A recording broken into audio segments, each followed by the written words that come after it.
Devil May Cry 5 as an ugly-ass video game is quite a popular statement thrown around by the community that at first I heavily disagreed with. I mean, the series did look like it's going back to its roots. With DMC5, I mean, you got gothic architecture in Redgrave City. Hell, the Qlipoth reminded me of Ninja Gaiden 2, while also reminding me of what the hell sections looked like in DMC1. But then after looking further into the franchise to find out maybe a lot of these criticisms are valued because of a few aspects that do relate to DMC5's design choices, mainly where the game takes place for most of its runtime. Even the city ain't exactly off the hook either. So I'll be looking at the community's arguments of the title being pretty ugly on the eyes when it comes to environments and their aesthetics. Photorealistic character models, I'll even be comparing it to the other DMC games to see how well the arguments hold up.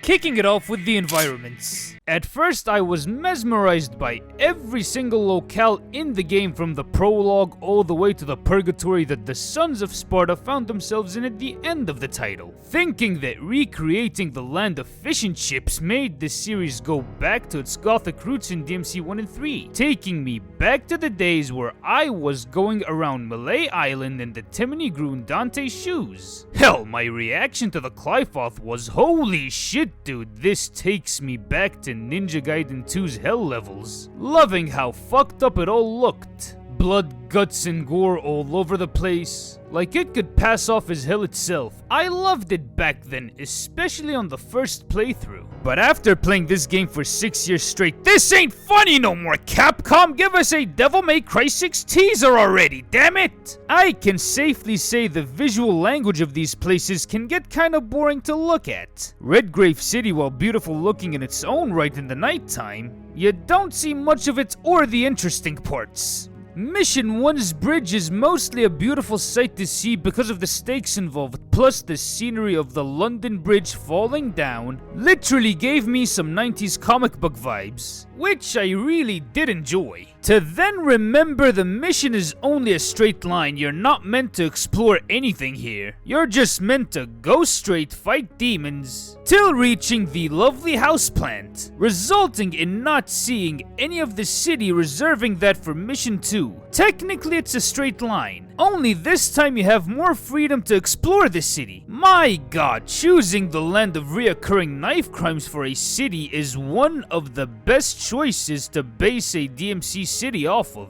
It has a really nice blend of gothic modern architecture. A lot of the buildings look like they were made in a bygone Victorian age when Sparta first woke up to justice. Some of them look that old, like they're falling apart, reminding me of Arkham Asylum and Arkham vs. Gotham, by how everything looks to be in decay, but you got modern TV screens forced on there. One part DMC1 called back, the other side looking like the same world struck by the passage of time. Hell, once reaching the hotel, a similar vibe can be felt, since the establishment is run down, like it's built off of an old building that got made into a hotel randomly. Then you reach the cathedral, you fight the Goliath, and dude, this place is a whole lot like that one Fortuna Castle in DMC4, getting ripped apart. A great setting for the first real boss, a Burial Beowulf hybrid in Goliath. The next mission looks pretty cool, the mission itself is fun, the lighting itself is kind of a bit too lowbrow and dull with very little pop to get Nero to transition into the sewers briefly, but hey, the library itself is a visual marvel that fits right at home with the Devil May Cry aesthetic, taking a page out of the first game's gothic setting. Not only is this place the perfect encounter for the first Sin Scissor, the place looks desolated, housing the city's ancient history. I'm really digging how run down it looks. Even the boss room where you fight Artemis is a huge library, a very DMC-centric spot. Now with V, his first mission takes place in the streets of Redgrave, making the city feel like a place that was lived in because of the graffiti everywhere in Flea Market, but hey, his second mission is a sewer level to warehouse back through a manhole. First off, them sewers are ridiculously brown. Don't get me wrong, level design wise, it's phenomenal, especially playing as Virgil, or pulling the Divergence mode as Nero or Dante. issue is, it is quite ugly and bland to look at. But the courtyard fighting Geryon Knight is a pretty nice place, I'm not gonna lie. Hey, you even got the subway, obviously inspired by the London Underground. Not gonna lie to you, this shit looks tight. The level itself is a fun roguelike, not wasting your time with needless puzzle solving, but it gets kinda bland on repeat playthroughs, despite it looking really nice. But it'd be kinda boring playing it over and over again. The two Dante missions, 11 and 12, are pretty good art style wise, putting the wacky woohoo pizza man in the middle of this crumbling, desolate Castlevania looking town that he grew up in, going through ruins, roads inside of a building, that's a library on top of a building conveniently looking like a battle arena, accomplishing something DMC2 tried but failed. Urban environments in Devil May Cry. It is big enough to show off the engine's capabilities, but it ain't ridiculously empty. The environments can even tell you a lot about how the city was before the Qlipoth grew out of the demon world through the Victorian style locations mixed in with the modern tech. Graffiti, however, the filter makes everything look pretty dull in the dusk and dawn times. While it looks great in the nighttime, it could have used a little bit of vibrancy. On Dante's Mission 12, the trip back to his childhood home is literally riddled with roads rolled up into tunnels leading to a mortifying statue of Sparta holding the rebellion, standing on top of it handing over Spawn vibes, along with being the only puzzle in this title. This is where things start to look really messy. On the eyes, getting Qlipoth roots meshing onto urban constructs is a bit too much on my eyes. Plus, the darkened filter ain't helping anyone find this appealing to look at. If only it was slightly brighter. Just slightly. Redgrave is a nice looking photorealistic city, however it's bogged down by some of the color choices despite the game's plot, and themes being quite dark after all. It is inspired by a shit ton of William Blake poems. Don't let the wacky woohoo nature of Dante or Nero's deadweight goofiness fool you otherwise. DMC5 can be dark after all. It's based off of the poison tree called the Qlipoth.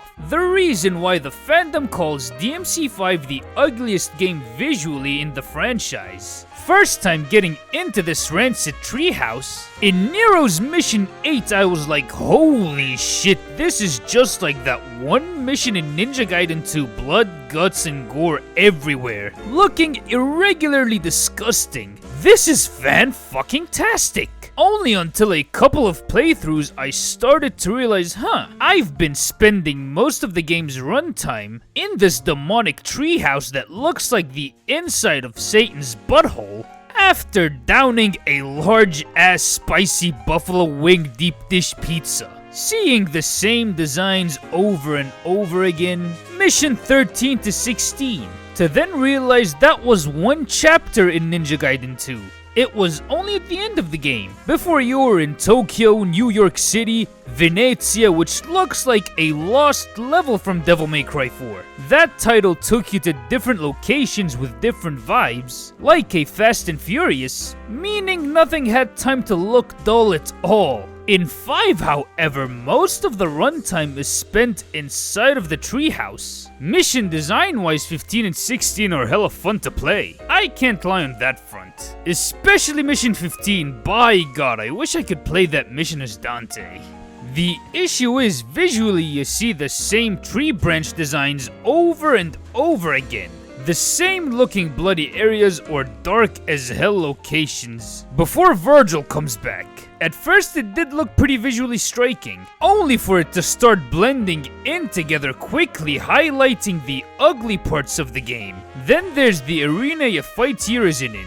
For the last time as Dante, the illusion of their family home is pretty trippy. I like the effect of the more you beat on Urizen, the more the glass shatters. Shout out to Eliza for pointing that out. Best part is in showing after all this time Dante and Virgil grew up, they're still fighting only to go back at their throats in the same childhood home they grew up in. The second half of the tree is a different story. I'm actually liking the fact that we got bright blue skies here. The title is finally popping. doing away with gray drab filters with some verticality thrown into the mix. A much needed palette cleanser, thanks to these riveting skies. I'd say the final boss with DMC5 Virgil is a we can do what the reboot did but better. I mean, it's a wide-scale arena up in the sky with a white as snow color palette fighting Virgil, kinda like the reboot but softer on the eyes, with less color saturation than what that title had, reminding me of a final samurai-style showdown. When we're talking environments, this game is kind of a mixed bag. Some parts can look downright gorgeous, breathtaking even, while some can be unappealing to look at. Now I know that the Qlipoth is meant to be the embodiment of hell on earth, with the goal of looking as horrifyingly grotesque as possible. Still, it would be nice if there was some diversity in the actual environments themselves, so they won't look the same. If DMC5 was based on William Blake's Poison Tree, why not have DMC6 be loosely based on the Divine Comedy? In particular, Dante Alighieri's journey through hell, taking the Sons of Sparta through the 9 circles, getting each circle to look way more distinct than the other one, based on the sin, with different motifs. That can be pretty damn cool. Then there's the second elephant in the room we're gonna get into, character designs and models. A lot of the fans prefer the older character designs because they look more anime than Devil May Cry 5's character models. I'll get back to that later. Some folks, even before the game dropped, were complaining that the main cast looked ugly because they scanned real people's bodies and faces for the characters. A statement I truly disagree with for multiple reasons. For one, the face models they picked for the main cast look like the same characters we all know and love but aged up.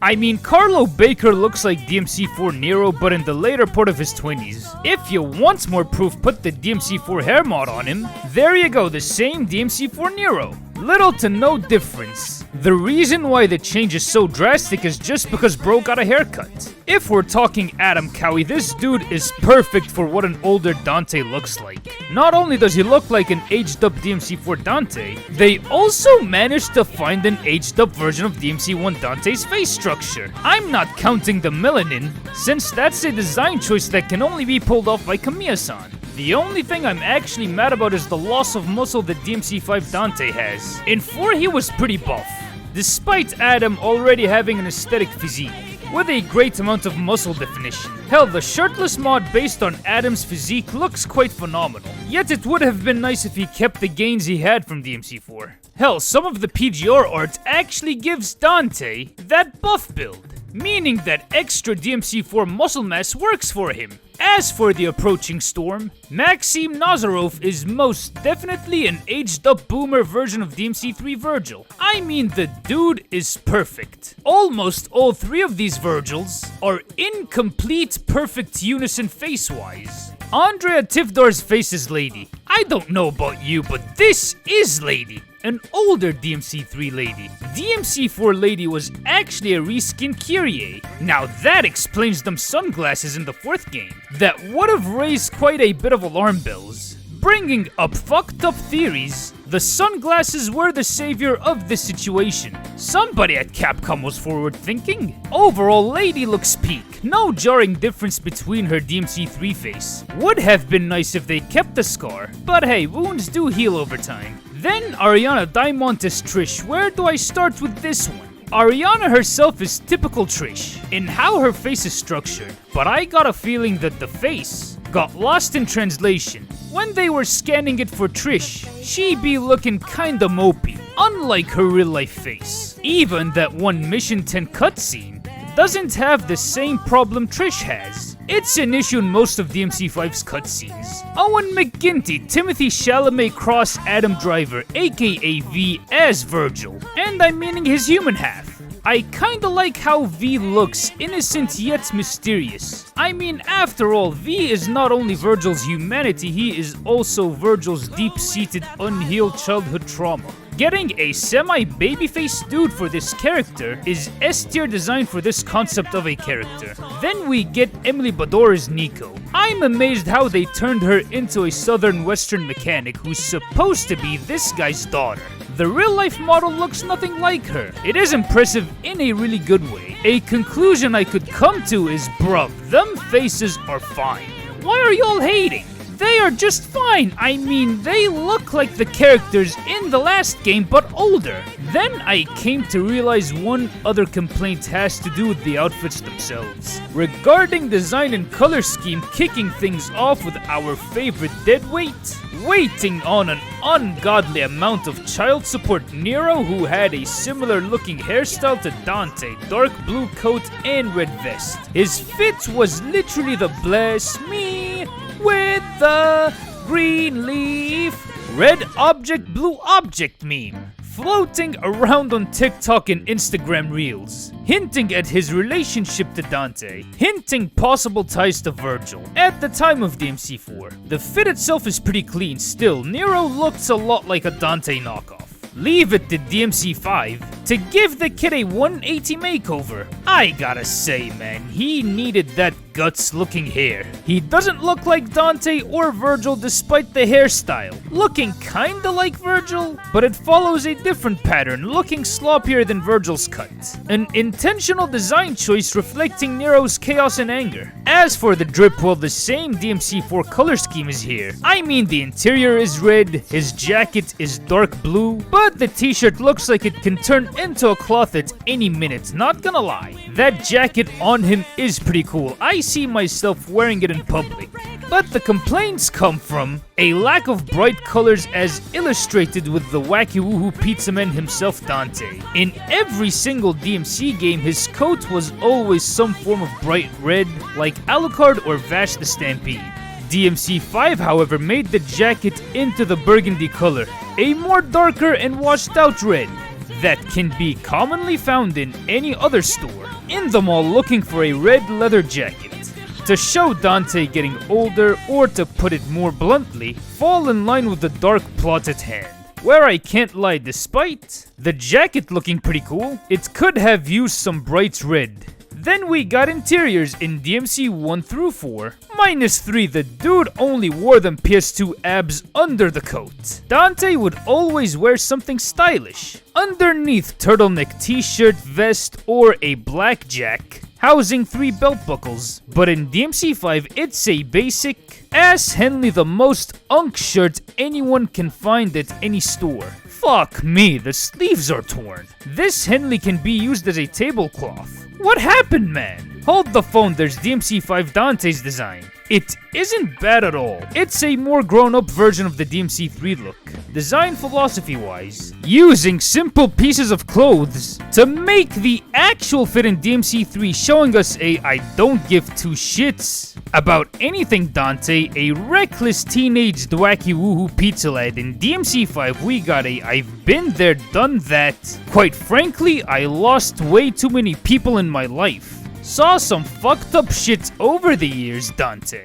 Obviously, the intention was to make him look jaded and battle-hardened. I mean, bruv, he doesn't shave no more, while looking as stylish as Dante would be.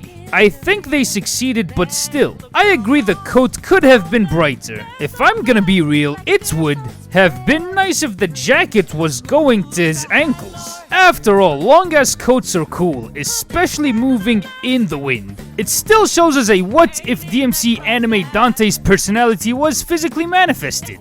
Plus, I think the awakened hair looks fucking divine on Dante's head, moving around constantly. Hell, it's heavy metal as fuck, man. The greatest hairstyle Dante has ever had in the series. So both Dante and Nero's fits suit the game very well, actually. Only thing worthy of gripe is the lack of color in them fits. Bringing the Bushido child support tax evader coming back in all black Air Force One energy. The fit is similar to the DMC3 Virgil outfit, this time without an ascot. Some minor details changed, if I'm being for real. It's a welcome change of pace, showing Virgil going through a rebirth awakening process. It's not a bad fit at all. When it comes to the two main ladies, Lady and Trish, Trish is a hard design to fuck up. She's still be in line with the DMC1 Trish and the DMC4 one too. On the other hand, Lady took some inspiration from DMC4 Dante with chaps and the jacket. but she's still lady, so it's all good. Now for V. He looks like a weirdo, and it's intentional. The mechanic chick Nico, is that a mechanic chick? Trust me, it's good. Still, a lot of the issues come from comparing it to the other more stylized games that came before. These weren't aiming for photorealism after all, now were they?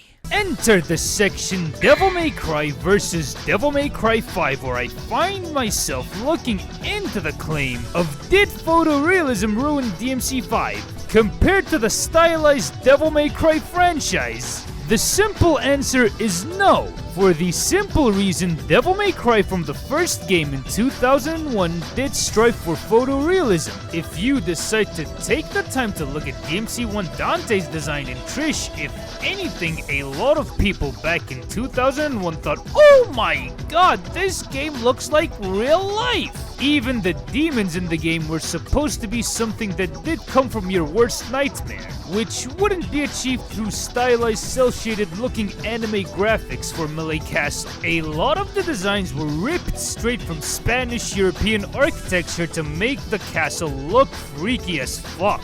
Then we got DMC2, that one looks worse than the previous game, you're fighting feces at times. But the intention of this game to look like real life was there. Enter Devil May Cry 3, that game too wanted to look realistic. Look at Dante, Virgil, Lady, and Arkham, plus how that game is shaded and fogged. Especially with the PS2 version. They're not the most stylized games on the PS2. It tried its hand at photorealism, like Resident Evil 4, yet these games didn't look like absolute ass, like the Sam Raimi Spider-Man games or the GTA trilogy on PS2. Well, the difference between those and the Devil May Cry trilogy is they were backed up by a similar manga art style, similar to Berserk and other seinen anime, like the Resident Evil games were. Character designs are meant to be fairly close to how humans look in real life, while allowing for a good deal of exaggeration. That's how Metal Gear Solid 3 tricked you into thinking this game looks like real life back in the day. That's how Resident Evil 4, Devil May Cry 1 and 3 pulled a genjutsu on your ass into thinking the game looks like real life back at the time. Like the real world we live in. God of War 1 and 2 were guilty of that as well. On the other hand, the GTA trilogy didn't try to do such a thing. Not even trying to base anything off of the cover art. Jumping straight into photorealism. That's why graphically they be looking blocky. That's what a lot of games did back then. To look real, taking a art style that looked realistic enough to mimic bodies, objects we see in the world, yet flexible enough to allow for exaggeration when needed, to work around the PS2's limited hardware capabilities. Then some might ask, well, DMC4 did come out on PS3 and 360 that did allow for photorealistic graphics, so why is DMC4 the most anime looking out of all of the games? Well, it don't look any more anime or less anime than the other games, because MT Framework Engine, I'd say graphically it's on par with Resident Evil 5 minus the piss filter. Plus, the thing came out in 2008, pure photorealistic games looked pretty waxy going for photorealism alone.